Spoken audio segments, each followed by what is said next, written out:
चाहे चाय पार्टी हो या बारिश का मौसम, ये रेसिपी सबका दिल जीत ही लेती है। ये स्टूडेंट्स लाइफ की तो सुपरस्टार है। आप इसकी जितनी परतें खोलेंगे उतना ही मजा ले पाएंगे। इस रेसिपी में स्ट्रीट का मजा लेने वाले हैं, तो चलिए रेसिपी शुरू करते हैं। मैंने एक बर्तन में 4 कप मैदा लिया है। जी हाँ, मैदा लिया है। मैदे को छान कर लिया है। उसमें मैंने थोड़ा सा नमक डाल दिया। नमक डालने के बाद मैं इसमें डाल रही हूँ रिफाइंड ऑयल। कोई भी रिफाइंड ऑयल जो आप यूज करते हो घर में, उसको आप डाल दीजिए।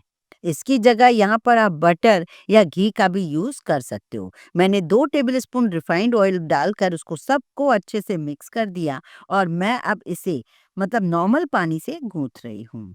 अब बारी आती है कि हम पेटीज में इतनी मेहनत होती है, उसको घर पर क्यों बनाते हैं। मैं आपको कहूंगी, इस मौसम में आप जरूर घर में बनाइए। उसका एक कारण है बड़ा। जो अंदर फिलिंग होती है उसमें सब्जियां डली रहती है, खास तौर से पत्ता गोभी। तो बच्चे हमारे मानते नहीं हैं, बच्चे तो जरूर खाते हैं। अब ऐसे में क्या आप समझ सकते हो, बाहर इतना ध्यान से उन सब्जियों को धोकर काट के डालते होंगे। इस वजह से ये पैटीज आप घर पर ही बनाइए।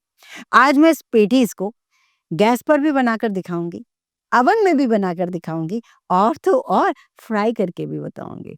तो जैसा भी आप चाहें घर पर बनाइए। मैंने इसे अच्छे से गूंथ लिया है, बहुत ज़्यादा टाइट नहीं, बहुत ज़्यादा लूज नहीं। बस उसे अच्छे से गूंथने के बाद मैंने इसे रेस्ट के लिए रख दिया है, कम से कम 20 से 25 मिनट के लिए। यहाँ एक मुझे साटा बनाना है। ये देखिए, मैंने यहाँ पर 1/3 कप ऑयल ले लिया है और इसी में मैं 2 से 3 टेबलस्पून डालूंगी घी।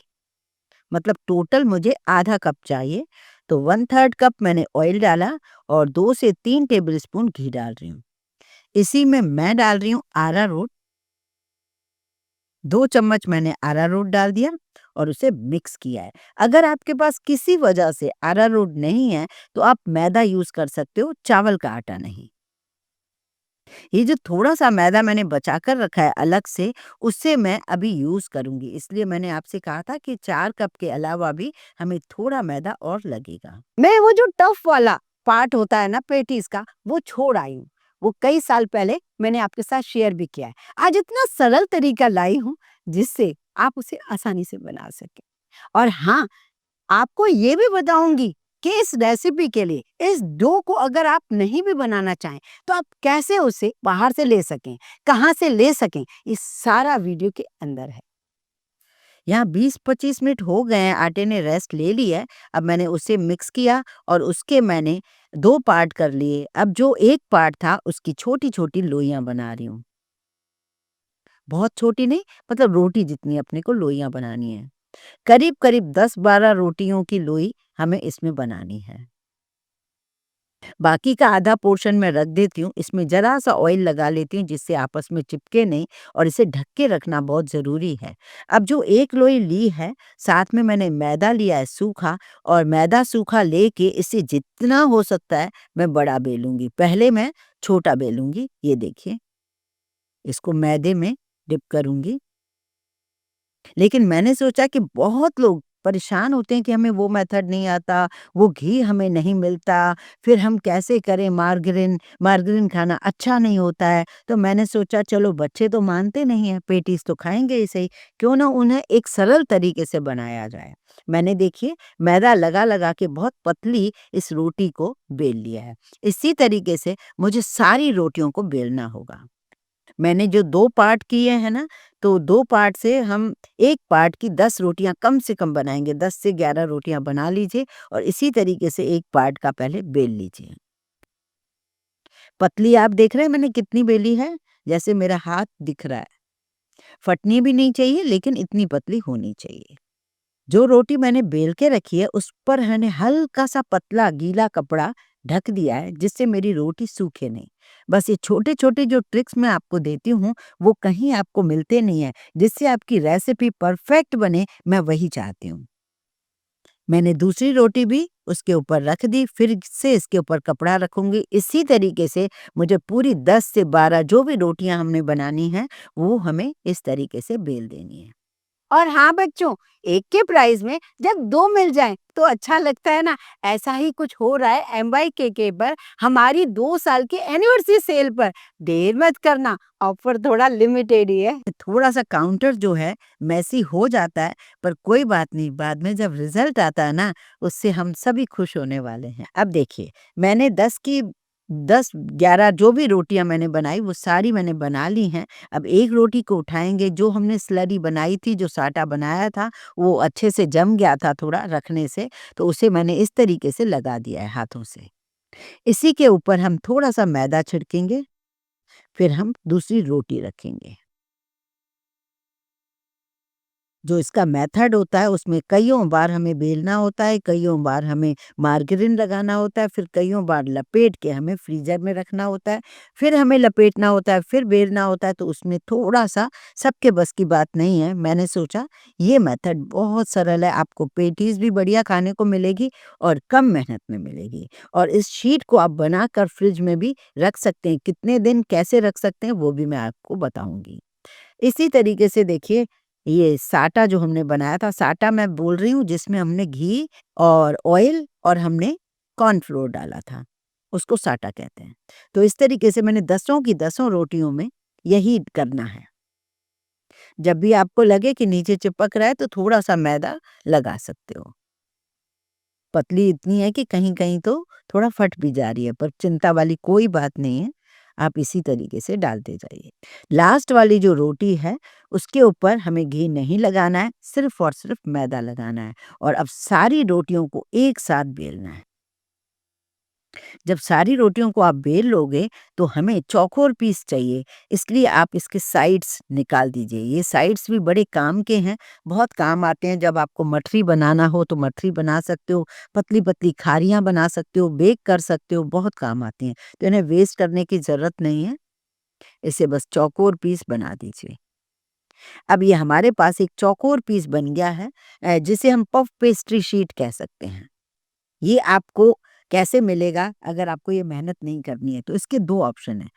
जब हम घर में बनाते हैं तो आपने देखा मैंने कोई मार्गारीन यूज़ नहीं किया, मैंने रिफाइंड ऑयल और घी यूज़ कर लिया है। पर अगर बाहर का मार्गारीन वाला लाना है, आपको ये नहीं तामझाम करना है, तो किसी बेकरी शॉप जो पास में हो, उससे आप सिर्फ शीट ले लीजिए या फिर पफ पेस्ट्री शीट का पैकेट आता है। कई जगह आता है, उसको आप ले लीजिए, उससे आप इस पफ पेटीज़ को बना लीजिए, बड़ा आसान है। बस फिलिंग घर में बनाइए, तो निश्चिंत होके बच्चों को खिला सकते हो और ये आप फ्रीज़र में रख सकते हो आराम से और इसको जब बनाना हो, थोड़ा पहले निकाल के रख लो और इसे कट करके पेटीज़ बना लो। ये एक बहुत बड़ा ऑप्शन है, पर ये बड़े शहरों में हो पाता है। अब आपने ये जो पूरी शीट है, उसको कवर किया और उसे थोड़ी देर के लिए फ्रिज में रख और ये जो साइड्स इसके बचे हैं, इसे उठाकर मैं एक तरफ रख रही हूँ, इसका यूज़ मैं बाद में आपको बताऊँगी।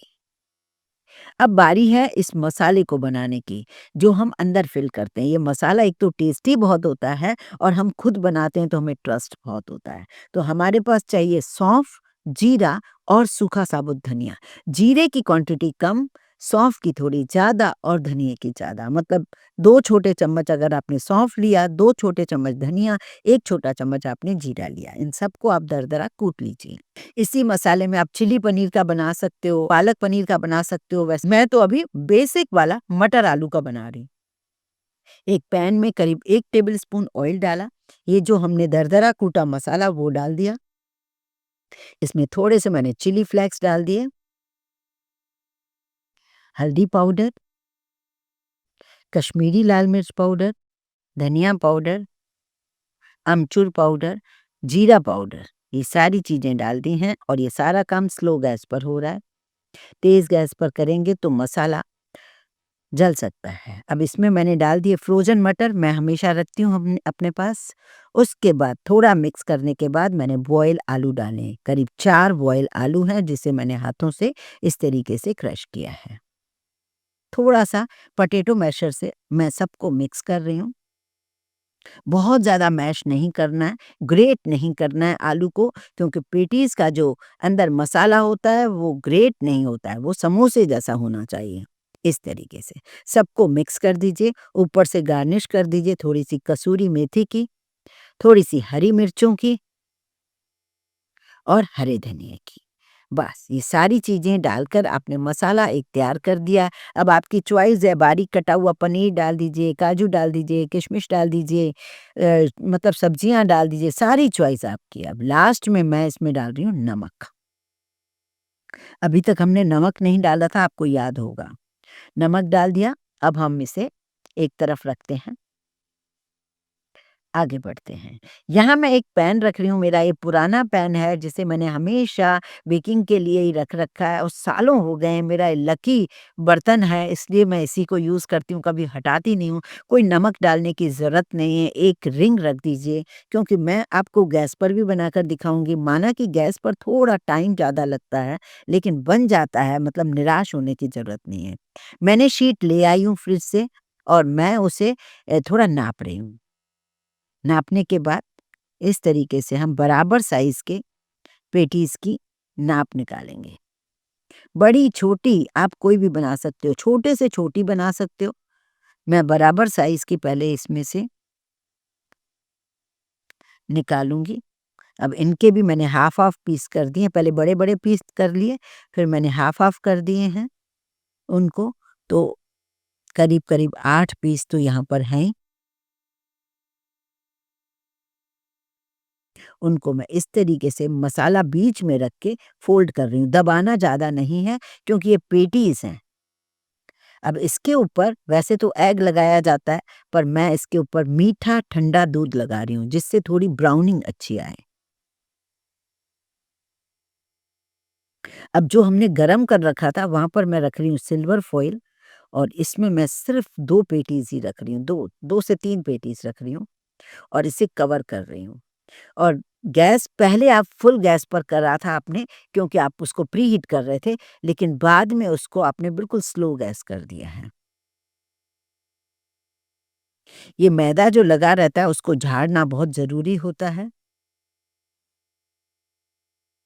दूसरा पार्ट मैदे का पड़ा था, वो भी मैंने सारी वही 10 रोटियाँ बेल के वैसे ही उसकी शीट बना दी है। तो मेरे पास काफ़ी सारा है ये शीट वाला पार्ट, कोई दिक्कत नहीं है। और आप इसे और छोटी बना सकते हो और बड़ी बना सकते हो, सारी चॉइस आपकी है। वही दूध लगाना है, अब हम इसे अवन में रखेंगे। अब बारी आती है, मैं वो आपका डाउट क्लियर करूँ कि कई लोग मुझे ये कहते हैं कि हम माइक्रोवेव में बना सकते हैं, हम एयर फ्रायर में बना सकते हैं, हम अवन में बना सकते हैं। तो मैं आज आपका ये भ्रम दूर कर दूँ, जो अवन है, वही माइक्रोवेव का कन्वेक्शन है। तो अगर आपके यहाँ माइक्रोवेव कन्वेक्शन वाला है, मतलब आपके पास अवन है। जो अवन है वही एयर फ्रायर है, बस एयर फ्रायर थोड़ा छोटा होता है, उसमें कम चीज़ें डाल सकते हैं, तो कुछ भी चेंज नहीं है, वही टेम्परेचर रहता है 180 या 200 अपना अपने हिसाब से, जैसे आप अपना उसको यूज़ करते हो उस हिसाब से टेम्परेचर रखिए। अब ये पेटीज़ जैसे अवन में तो हमें नहीं हिलानी होती है, लेकिन गैस पर हमें पलटानी पड़ती है, क्योंकि ना एक ही तरफ हमें सिर्फ नहीं पकानी है, दोनों तरफ से पकानी है। गैस पर आप 10-10 मिनट में पलटाते जाइए, लेकिन अवन में पलटाने की कोई ज़रूरत नहीं है। ये देखिए, आ रहा है मज़ा? गैस पर भी आपने पेटीज़ अच्छी खासी बना ली हैं। तो अब इसे निकाल कर एन्जॉय कीजिए, देखिए कितनी सारी परतों वाली पेटीज़ बनी है। हाँ, बहुत ज़्यादा लाल मैंने नहीं करी है, क्योंकि ना बहुत ज़्यादा लाल करने से फिर जलने की दिक्कत हो रही है। मैंने जो सिल्वर फॉइल लगाया है उसके बदले आप प्लेट भी रख सकते हो, पर ऐसा ना हो कि फ्लेम ही ना मिले। तो मैंने इसलिए सिल्वर फॉइल लगाया जिससे उसको फ्लेम अच्छे से मिले। गैस वाली कुछ ज़रूरत से ज़्यादा पफ़ हो रही हैं, ये देखिए। बहुत सारी लेयर निकल रही हैं। देखिए, ध्यान से देखिए कितनी सारी लेयर हैं इसमें। है ना आसान पेटीज़ बनाना अब तो? अब बहुत सारे क्वेश्चन ये आते हैं कितने मिनट तक पकाएँ? तो इसे आप क्रिस्पी होने तक पकाइए। जैसे कि आपके यहाँ जल्दी से 16 मिनट में हो रहा है, आपके यहाँ 14 मिनट में हो रहा है, जैसा भी आपको दिखे चेक करिए, क्रिस्पी है मतलब परफेक्ट है। और ये सारी चीज़ें हमारे पिज़्ज़ा में, हमारे बर्गर में, हमारे ब्रेड में, किसी भी बेकरी आइटम के लिए ये चीज़ें हमें ज़रूर पता होनी चाहिए। ये देखिए, आ रहा है मज़ा? और ये मसाले को मैंने कहा था ना बहुत ज़्यादा मतलब पैक नहीं करना है इसलिए क्योंकि ये इस तरीके से अच्छी लगती है, हल्का-सा दिखे मसाला और इसको जब आप चूरोगे ना तो मन करेगा मतलब ये लगेगा कि यार क्यों तोड़ रहे हैं हम उसको? पर तोड़ना तो पड़ेगा आपको दिखाने के लिए कि कितनी अच्छी लेयर है उसमें। बहुत ज़्यादा फ्लेकी हैं ये पैटीज़। अब मैं आपको वो तरीका दिखा रही हूँ जो हर घर में बन सके। बस जब फ़र्क कितना है कि जब आप इसे बनाएँगे तो साइडों को टोटल जहाँ साइड है वहाँ नहीं, साइडों से थोड़ा आगे, ध्यान से देखो मेरे सुनने से ज़्यादा।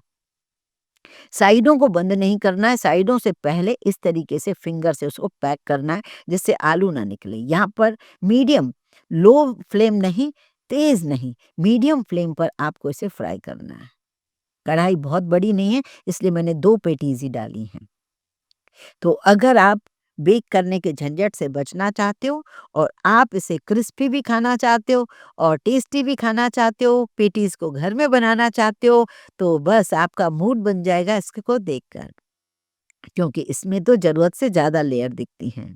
सारी लेयर ना एकदम से खुल जाती हैं जब आप फ्राई करते हो। बस इसमें आपको ध्यान ये रखना होगा कि अगर आपने तेज़ गैस पर डाल दिया, तो दिक्कत होगी, अगर बिल्कुल स्लो गैस पर डाल दिया तो फिर खुल जाएँगी। मतलब पहले गरम कीजिए फिर मीडियम फ्लेम पर बनाइए, गोल्डन कलर होने तक बनाइए और इसको आप कह सकते हो अमृतसरी परतों वाला समोसा जो होता है, बहुत सारी परतों वाला सतपुड़ा समोसा जिसको कहते हैं, ये वही बन चुका है। तो अब आपने देखा बारिश में आप कौन-सा बनाने वाले हो, ये मुझे ज़रूर बताइए। वीडियो कैसा लगा मुझे कमेंट करके ज़रूर बताइए। इस वीडियो को आप कहाँ से देख रहे हो? कौन-सी पुरानी यादें आपको याद आई? ये मेरे साथ ज़रूर शेयर कीजिए।